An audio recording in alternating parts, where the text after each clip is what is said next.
20 अप्रैल 2010 में deep water horizon, एक oil drilling ship जो प्राइवेट कॉन्ट्रैक्टर ट्रांसओशन के अंडर काम कर रही थी, लुइसियाना के सदर्न कोस्ट के पास बीपी के लिए ड्रिलिंग शुरू करने वाली थी। हर डीप ओशन वेल के साथ एक ब्लोआउट प्रिवेंटर बीओपी होता है जो ओशन फ्लोर पे इंस्टॉल होता है। ये बीओप कैटास्ट्रोफिक सिचुएशंस में वेल का प्रेशर कंट्रोल करने के लिए डिजाइन किया गया है। डीप वाटर होराइजन का बीओप 3.5 माइल्स की गहराई पर है, लेकिन किसी को पता नहीं था कि बोपी प्रॉपरली सिक्योर नहीं था और सीमेंट जो उसके आसपास था वो धीरे धीरे क्रैक हो रहा था और थोड़ा थोड़ा ऑयल लीक हो रहा था, लेकिन कोई सेंसर्स या विजुअल इंस्पेक्शन से ये डिटेक्ट नहीं हो रहा था। रिग पर काम करने वाले वर्कर्स केविन दिन के शिफ्ट्स में काम करते हैं। माइकल विलियम्स अपनी वाइफ फेलिशिया और बेटी के साथ टाइम गुजर रहे होते हैं जब वो अपने शिफ्ट के लिए ब्रिस्टो हेलीपोर्ट से रिग के लिए निकलते हैं। Deep water horizon Louisiana coast से 41 माइल्स डोर और गल्फ फ्लोर से 5200 फीट ऊपर फ्लोटिंग है। उस पर 126 क्रू मेंबर्स हैं।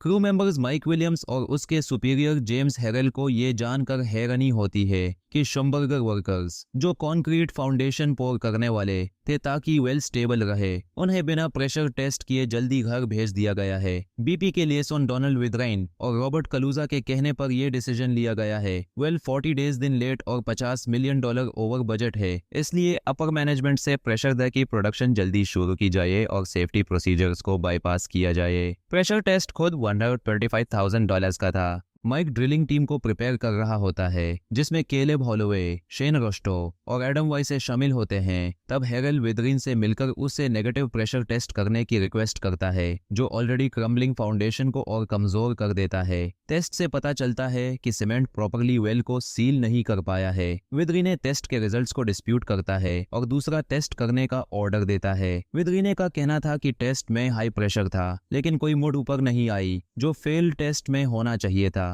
दूसरे टेस्ट को सक्सेसफुल डिक्लेयर करने के बाद विद्रीने जेसन एंडरसन को और टेस्ट्स करने का प्रेशर डलता है और रिग को अगले जॉब के लिए मूव करने के लिए कह देता है। जब ड्रिलिंग का काम खत्म होता है, रिग अगले साइट पर चली जाती है और एक production rig oil extraction process के लिए भेजी जाती है।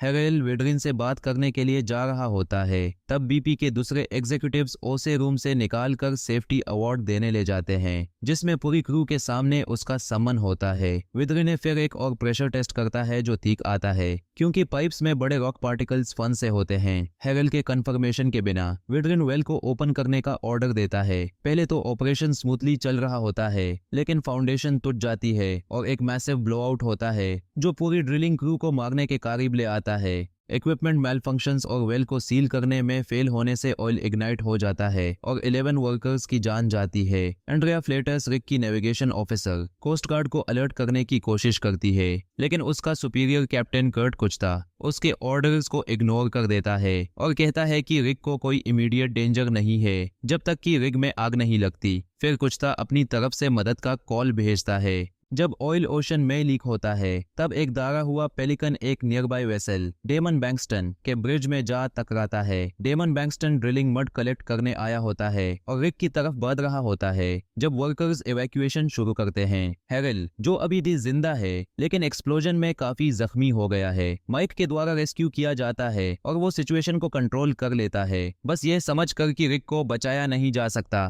डेल बर्किन, माइक का क्लोज फ्रेंड, अपनी जान देकर बर्निंग क्रेन को सर्वाइविंग क्रू के ऊपर गिरने से बचाता है और माइक और केलेब विद्रीन को सेफ जगह तक ले जाते हैं। क्रू वेल को सील करने वाले पाइप कटिंग वाल्व को हिट करने में देर करते हैं क्योंकि उन्हें लगता है कि उनके पास अथॉरिटी नहीं है। जैसे ही हेरेल ब्रिज तक पहुंचता है और स्विच हिट करने जाता है, तब तक देर हो चुकी होती है और आग आउट ऑफ कंट्रोल हो जाती है। रात को जब बर्निंग ऑयल से एरिया रोशन हो जाता है, कोस्ट गार्ड को इंसिडेंट का पता चलता है और वो सर्वाइवर्स को रेस्क्यू करने के लिए शिप भेजता है। सर्वाइवर्स को लाइफ बोट्स में डेमन बैंक्सटन की तरफ भेजा जाता है जो इवैक्यूएशन और रेस्क्यू में मदद कर रहा था। सारे लाइफ बोट्स भर जाने के बाद माइक इमरजेंसी लाइफ राफ्ट ढूंढता है, लेकिन वो रिग से अलग हो जाता है और एंड्रिया पैनिक अटैक का शिकार होती है। जैसे ही वेल में ऑयल इग्नाइट होता है और रिग डिस्ट्रॉय हो जाता है, दोनों पानी में कूद जाते हैं और रेस्क्यू टीम्स उन्हें डेमन बैंक्सटन तक ले जाती हैं, जहां सर्वाइविंग क्रू अपने लॉस्ट क्रू मेंबर्स के लिए मॉर्निंग करते हैं और लॉर्ड्स प्रेयर करते हैं।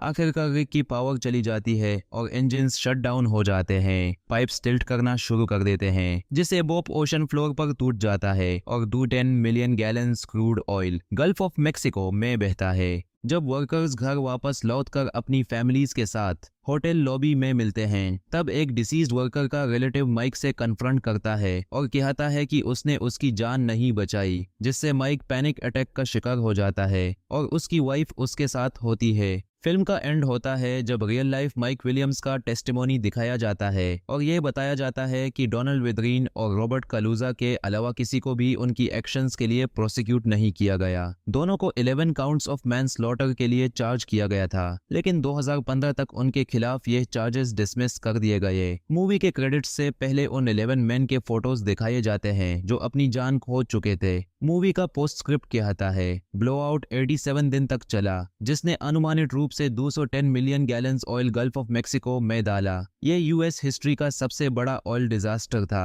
हर रोज नई मूवीज के लिए आसान मूवीज को सब्सक्राइब करें